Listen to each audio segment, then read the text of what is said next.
A lie is where you willfully mislead somebody knowing that what you're saying is factually incorrect.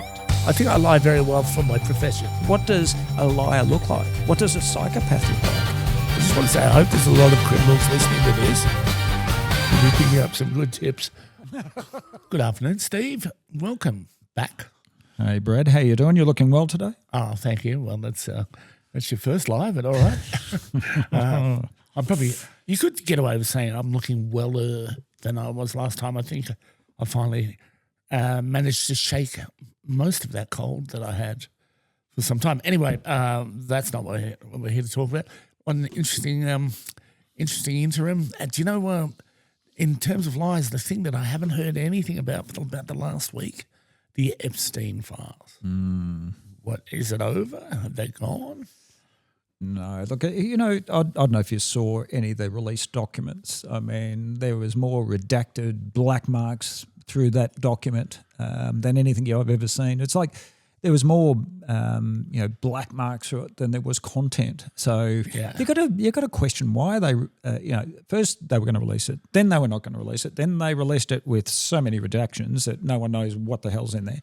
But maybe some enterprising people have been able to actually get the message out or, look through the redactions, because apparently I was just told by Maury, our producer, that some whiz kids can actually copy it and then bring it, the content up.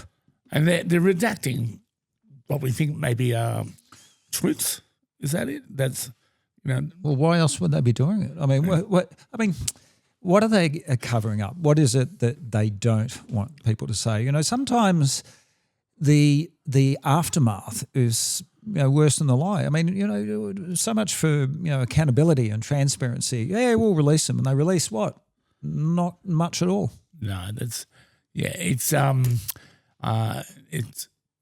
think that probably the biggest technical problem would be that the printer would be constantly going out of toner, or need more black, because it just prints that thick bar. It's a kind of mass campaign and deceit, isn't it? Because they're saying we're releasing them, but like Trump's tax records, who's going to release them? I think we're still waiting for those. Look, sometimes I know we spoke about this earlier, lying by omission as opposed to commission. So what people don't tell you is sometimes more important than what they do tell you.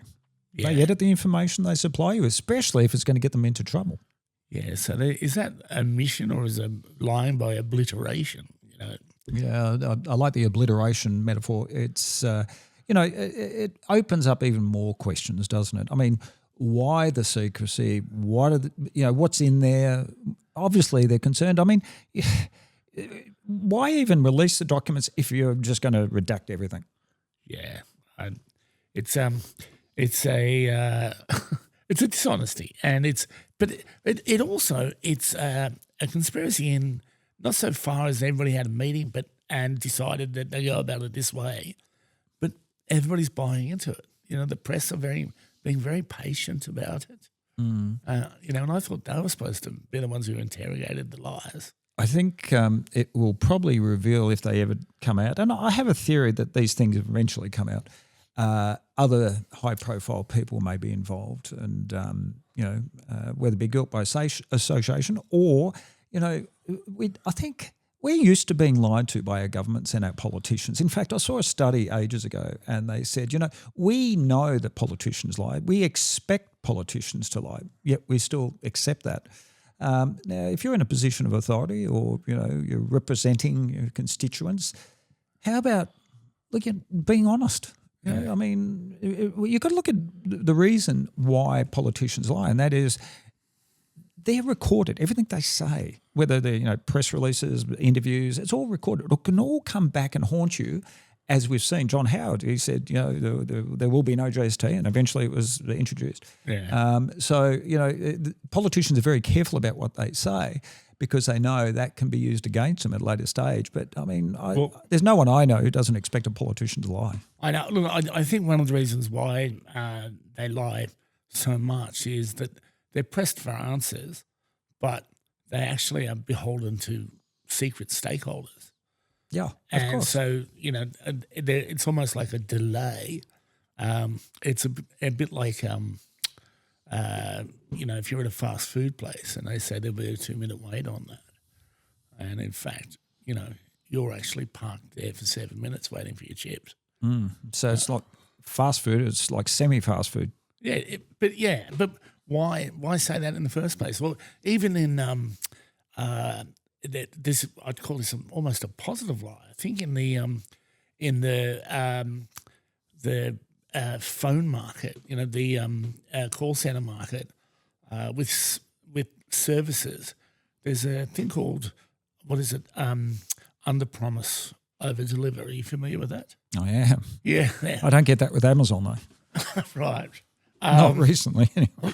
Well, I actually got it with something the other day where something turned up. I think I mentioned it, Specsavers. My glasses turned up 4 days earlier than they offered. But that, in fact, is I'm not saying Specsavers do it, but that is a deliberate lie with some services to say. But that lie makes them look better, doesn't it? Makes them look more productive, more efficient. But it's still a lie, a deceit. Yes. Anyway, that's I suppose what's going on in the periphery. But what are we going to look at this week? I think you've got Ivan Milat is he was back briefly in the news, and for those who don't know, Ivan Milat was Australia's probably highest profile serial killer, not necessarily most prolific, in New South Wales in the Belanglo State Forest, and I think he convicted of murdering 7 backpackers. Yeah, in what could only be described as brutal, methodology of carrying out his callous acts. Yeah. So anyway, we're not here to look at crimes, we are here to look at lies, and by default, every criminal is a liar. Nobody's walking around with a T-shirt saying, ask me about Belanglo State Forest on it. So the deceit begins the moment the crime, or even before the crime begins. Okay. Absolutely. I didn't know if you know or the listeners know, but going back about 10 years ago, I was approached by the Sunday night program, and they wanted me to do a behavioural analysis interview and polygraph test on Boris Milat, Ivan's brother, and also another guy by the name of Alan Dillon, as to whether or not they were responsible, or Ivan was responsible for shooting a guy by the name of Neville Knight, who was a taxi driver in the back. Now, what had happened They shot him in the back. Yeah, so what had happened was it's alleged that Ivan Milat jumps in the back of a taxi and then with a rifle shoots through the back seat into the spine of the taxi driver. Now, what's happened is Neville Knight, being the taxi driver, what's happened is he then leaves the taxi, but apparently there was no motive. So robbery was not the motive, which is interesting in itself. Is this Ivan Milat's first potential thrill attempt or kill? And this was before the bodies were being discovered in the park, National Park. Anyway, he then tells his brother, Boris Milat, what had happened and that he did shoot Neville. So, of course, Boris keeps this secret for years and years and years. So I get contacted by the Sunday night program to do polygraph on not just Boris Milat, but also a guy called Alan Dillon. Now, get this. Alan Dillon was interviewed by the police and confessed to the shooting. He confessed. So they wanted me to do a polygraph test on Dillon to work out whether or not he was lying. Now, he took the rap for his brother because police initially suspected it was his brother who actually was the shooter. Who's not a Milat. Who's not a Milat. Yeah. Now, we know that according to Boris, because I spent a day with Boris Milat, Boris told me that Ivan was the shooter. Now, interestingly enough, that I do the test and the interview on both of them. So Boris Milat passes about Ivan Milat telling him that he did, in fact, shoot night, but also I did the test on Alan, and he said that he was not involved. Right. It's interesting.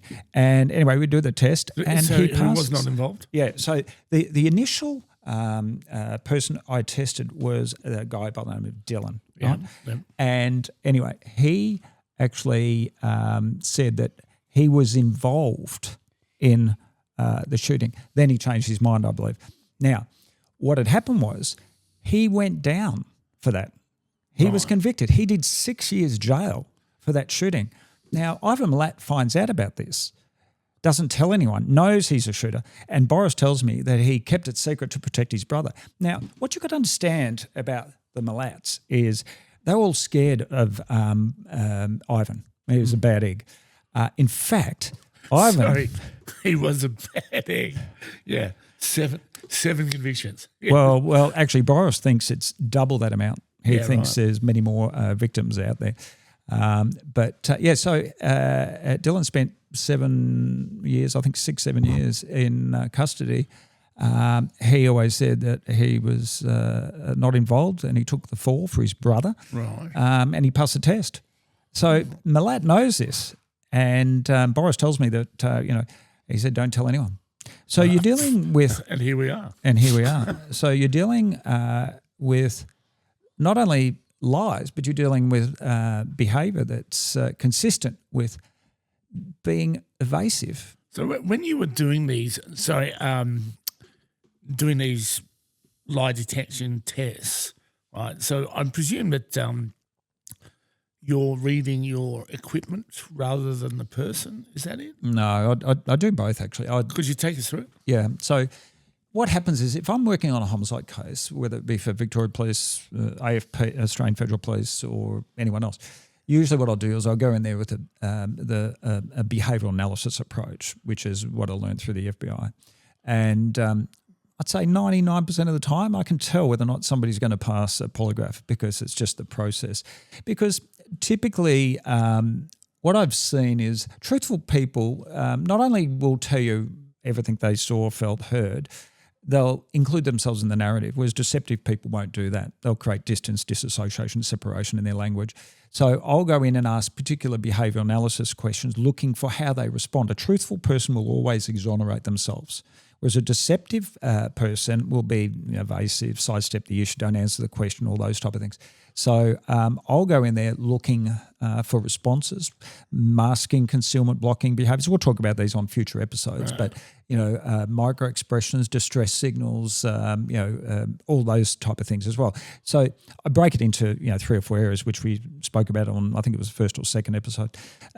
So then the polygraph or the eye detector is just a process thereafter. So, do you recall how it went? When I know it was a fair while ago with Boris. It was about 10 years ago. So I remember sitting there and it's interesting because there was a bit of bad blood between Boris and Ivan because not just the fact that Ivan was sleeping with his wife. He was sleeping with Boris's wife. Correct. So not only was that bad blood, but they'd had a number of fallouts over the years. And, I think once he was in custody, Boris no longer felt threatened by him because don't forget he was to never be released, never be paroled. And, of course, he took a lot of secrets to his grave. Right. So I feel like the number one schism between the two of them, well, it's not even a schism. In fact, I pity the people that would have mocked them for their names, Boris and Ivan, because they sound, they sound like cartoonish, a little bit like corrupt or something. But anyway, you're there with Boris. Can you tell us, how long were you with him? Was he evasive? Was he... No, look, to be honest, he was quite upfront and direct. I think the main concern that he was worried about when Ivan was out and about was if he rolled over and, told, investigators or other people that Ivan would go in. No doubt about that. And in fact, as a result of that Sunday night program, investigators actually used some of that in their investigation. But, Ivan never, ever rolled over. He never, ever made any admissions. Clive Small was pretty open about that. At no stage was he cooperative or anything like that. And, if I had to profile the perfect serial killer, he would fall into that category. Yeah, how so? Well, I think firstly, a lot of people get the definition mixed up. The definition of a serial killer is somebody who's had 3 or more separate murders, right? As opposed to mass shootings. A lot of people think, a mass killer is somebody who's taking out, like what we saw in the Bondi Massacre, as many people as in as short a period of time as possible. Whereas a serial killer is, if we're profiling them, basically they're very methodical. And in fact, a lot of people think that serial killers are quite impulsive. They're actually not. That's not the case. They're quite premeditated. There's a lot of thought, planning, organisation that goes into what they're going to do. They can stalk their victims for ages. Now, from an investigative viewpoint, we've got to look at motive. And, in any crime, you're going to have a motive. So whether it be revenge, anger, sexual, whatever it is, there's always some type of angle. Now, the problem with investigating serial killers, and there's a lot, is often victims are strangers. Now, when you look at a lot of homicides, around about between 30 and 45% are domestic related, where the offender knows the victim, husband, wife, that type of thing. So there's very little nexus or connection between the killer and the stranger victim. Right. So, given the nature, the known nature of Milat, I believe it was hitchhikers. It was vulnerable people. Tourists. To some extent, gullible, believe. I remember I spent time with a profiler in the States, and, one of the big issues that, investigators will often face with these type of cases is that, you've got not only have you got no nexus, but there's no connection. Secondly, a lot of these offenders work across multiple jurisdictions. So sometimes there's a lack of communication. It's getting better now, to be honest, between state police departments and whatnot. Not only are the victims vulnerable, there's a lot of these killings take place in very secluded, remote locations. I remember I worked on the Tynong North murders, and I don't know if you remember that, but a couple of the victims were found in Brew Road, I think it was, in Tynong North, and some of the victims, it was quite obvious that they'd been placed there. They'd been murdered somewhere else and then placed there. And, of course, a lot of these serial killers can be quite ritualistic. Of course, Ivan's MO was to sever their spinal cord so they couldn't escape or shoot them in the back. Now, it's interesting when we see the parallel to Neville Knight. He was shot in the back. Yeah. So, there was some talk as to whether or not, that was Ivan Milat at a younger age, honing his skills, so to speak. But, also a lot of these serial killers have an intense interest in forensic, scenes. They're really interested in, how forensics work, very good at cleaning up, or damaging the crime scene through fire, water. They'll often spend a lot of time with the victims post-mortem, staging, what they may do. So, would you say profile-wise, they, pardon me, intelligent or methodical? Bit of both. A lot of these studies have found that they're often charming, quite believable, quite intelligent, have an interest in, policing, and also forensic science. And often, when they're caught, people will say things like, I've never expected Bill to be like that or whatever. And the reason is, it's not like they have a social network where they get up there and they talk about their deeds. So they're often, under the radar. So if you're interviewing a suspect in a suspected serial killer, what are you doing? What are the cues you're looking for? Well, firstly, with a serial killer, you're looking for patterns. So you're looking for certain behaviours because, in majority of the cases, they go through what we call the homicide triad, where you'll notice a lot of these serial killers in their younger years are very, they tend to torch things, set things on fire. Animal cruelty is a big thing, and there's no doubt they often escalate, and the behaviour gets more and more serious over a period of time. So often what you're looking for is a pattern, because you're looking for a connection. There was one case in the States where victims were not just murdered, but a scarf was tied around their neck. And, of course, if that information is not released to the public, that's the trump card that often, the investigators have. So you're not going to release that because, believe it or not, you do get wackos coming forward claiming responsibility for something they never did. And so that's why you'll find often investigators will keep a lot of things, under wraps because they don't want information that only the offender and the victim establish will know. Because in any case, we're always looking for forensic, scientific, medical, or cooperative evidence. So, pardon me, just as we finish on Ivan, so he's not undone really by being exposed as a liar. He's been undone by evidence and witnesses even. I think I can't remember the Dutch guy who got away, but he was pivotal in actually convicting him. What a thing. Yeah, he escaped with his life because had he not, there was no way known he'd still be with us. Yeah. Often it's those type of things that happen that actually bring attention to the police. Right. Because otherwise, you've got to question how many more murders would there have been. I mean, there's no doubt. I mean, there's more. Even Clive Small, who was in charge of the investigation, said there's more, and other investigators as well. But of course, they're not going to put their hand up, and he never ever made any admissions. Yeah, that's and again, there's always this expectation that people are going to confess, but why would they? It's probably still part of the thrill. Would you confess if you know you're going to get locked up for the rest of your life? But I mean, after you've been locked up for the rest of your life, you may not confess to it just there because you still got that power. Yeah, well, that's very much a good point because it's the only power they have left if they're in custody. Well, all right. So something else I wanted to touch on. So, we thank God he's gone.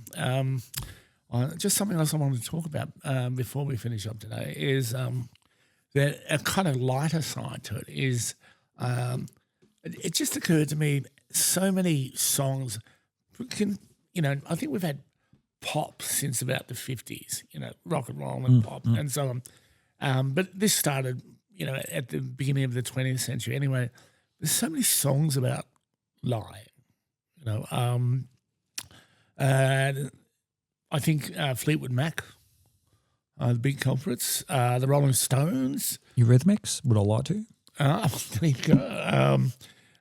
Bob Dylan. That surprised me because I thought it was all protest songs, but the protest. No, I didn't. No, what about Your Lying Eyes? Is that Eagles? I think. Yeah. And the Eagles figure Taylor Swift. See, it's not necessarily about lying; it's about cheating as well. Well, lying and cheating go hand in hand, don't they? They sure do. Adele, the Eagles. If I hear another Adele song, oh my God, I'll go crazy. Well, I was listening to an Adele song the other day, and honestly, after listening to that song, I was depressed. It's just all about her exes and how this happens and how that happens, and I'm thinking, give me an uplifting song. But mind you, she made a lot of money on that. Well, what I liked was I liked the difference between Adele and the Eagles because Adele is probably more inferred. Like she has songs like Rumour Has It and Don't You Remember and All I Ask and Rolling in the Deep, right? They're all kind of like on first look, you don't think to yourself, oh, that's going to be necessarily about lying. Whereas with the Eagles, you got Witchy Woman, Heartache Tonight and Lion Eyes. And you think, well, it's going to be what it says on the tin, isn't it? You're a bit of a music buff, aren't you? Yeah, I just I'm still fascinated by lies, Steve. You know, I also thought. You know, it's funny. Just on that point, you know, we all hate being lied to, but we all do it. Well, you know, I was about to say I didn't, but that would have been one. But anyway, look, the number one culprit seemed to me to be a band called Fleetwood Mac. If we have any young listeners, they may not have heard of them. And my first concert, by the way, Fleetwood Mac. Fleetwood Mac. Yep. Okay. Well, they had some awesome songs like what were some of theirs? Well, they had an album called Rumours. Yeah. But it was partly to do with the fact that they did so much research, because this is the band, right? Stevie Nicks and Lindsey Buckingham, long-term couple before the band's biggest success. They broke up during the making of Rumours, yet kept performing and writing together. Then Christine McVie, John McVie, married. Okay. Then Mick Fleetwood who was the drummer, slept with Stevie Nicks. It's all very incestuous. Yeah, but it's all perpetuating all these new songs. It's like Taylor Swift, you know. Yeah, a lot of content. Yeah, and Christine McVie, Fleetwood's sound engineer, and Cary Grant slept with her, and one inch band. Everyone's still recording together. Songs like "Dreams," "Go Your Own Way," "Don't Stop," and "The Chain." They're all about lying. So cheating and lying. Cheating and lying, totally. So it's it's not as romantic as you first think it is. Oh, well, I mean, think about it. Sometimes it is involved. You look beautiful. Maybe you don't. Yeah. That's a lie. That's a pro-social lie. Paul Ekman says, you know, they're the type of lies we engage in to win over somebody's trust. But they're not hurtful lies compared to some of the lies that I have to deal with. Well, okay, so then there's the lie followed by the explanatory truth. You know, like you say to me, you look beautiful, and I did raise an eyebrow at you, and you could then have said, on the inside. And, of course, I would say, well, stop looking at my insides. You're a handful. What can I say? I am a handful, but if you can't handle me, blah, blah, blah, all that crap. All right. Well, I don't know. Do you have anything you're working on that you want to? Oh, you can't tell us about anything you're working on. Unfortunately, I can't. See, I've got to be really careful because I've got to look at sub judice issues, and we don't want to have an issue where information is leaked to the public on a case that I've been consulted on that could jeopardise the prosecution. So some of the cases I can talk about, obviously, are out in the public domain. But one I can tell you, this is interesting, is years ago I was contacted by an investigator, and he wanted to know whether or not this young kid had tell me if I've told you this, I can't remember, the one who won the Lotto. Did I tell you about that? I don't recall this. Yeah, so what happened was they contacted me and said, listen, we've got this case. We don't know if this guy's lying or not. I said, well, what do you got? And they said, well, we had a win, but no one, this is like, I think Golden Casket in Queensland, I think it's called, and number one division went off, but no one collected it. And I didn't know much about, play registrations and all that sort of stuff, but anyway, they couldn't find it. Long story short, one day a tradie's sitting down there with his boss, and they hear that somebody's won. And the guy, the young kid, 18, 19, says, hey, I'll put a ticket on that, in that drawer, and at that particular outlet. And the boss says, well, have you got the ticket? He said, no, I put it on my dashboard, and the sun got to it. It was one of those, printer things that just faded and went out the window. And anyway, he says, I'll put in a stat deck, and who knows, you might actually get a chance of winning it. So he goes, no, I don't think so. Anyway, they pushed him, and he does a stat deck. Investigators can put him at the time, at the scene, where, when I say scene, I know crime scene, but at the scene of where he bought it. So their lawyers for Golden Casket said, listen, can you do a polygraph test on him and ask if he was in the shop? I said, no, that's a terrible question. We should ask whether or not he bought this particular ticket. They never released what ticket won or what time. It was about 4:20, I think, in the afternoon, and it was a jumbo that only the person – because I think they had about 50 or 60 people come forward, but they narrowed it down to 2. Right? Now get this. So this young lady comes in and he tells me the story. I said, how can you remember with such clarity what you did? And he goes, because obviously they thought he was lying like the rest of them. I said, how can you remember with such clarity? He said, well, I remember because I used to take my girlfriend on these particular days to go get a check from Centrelink. I'd go across the road, buy a can of Coke and a ticket. Anyway, I said, well, you're pretty adamant you bought the ticket. I said, yep. So I do the test on whether or not he purchased the ticket. He passed. And they said, all right, well, we're going to give him the money. And I said, how much money did he win? And I think it was over 20 million. 20 million? 20 million. My goodness. And they gave him the money. I should have said we'll go 50-50. Oh, but that would have been dishonest. But there's a particular case where, the guy was telling the truth and all the supporting evidence corroborated that. Well, what I like is I like the irony. Not the irony. I like the coincidence that he not only won the lottery, but he won the smaller lottery of all the chances. Who said it was me? He out of that 50. So it's kind of like he went into another pool. What's the lesson? Never give up. Never give up. Yeah, never give up, and make sure your girlfriend's on the dole. All right. Well, until next time. Good to see you. Check you again. See you soon. Bye. Bye. I just want to say I hope there's a lot of criminals listening to this. You'll be picking up some good tips.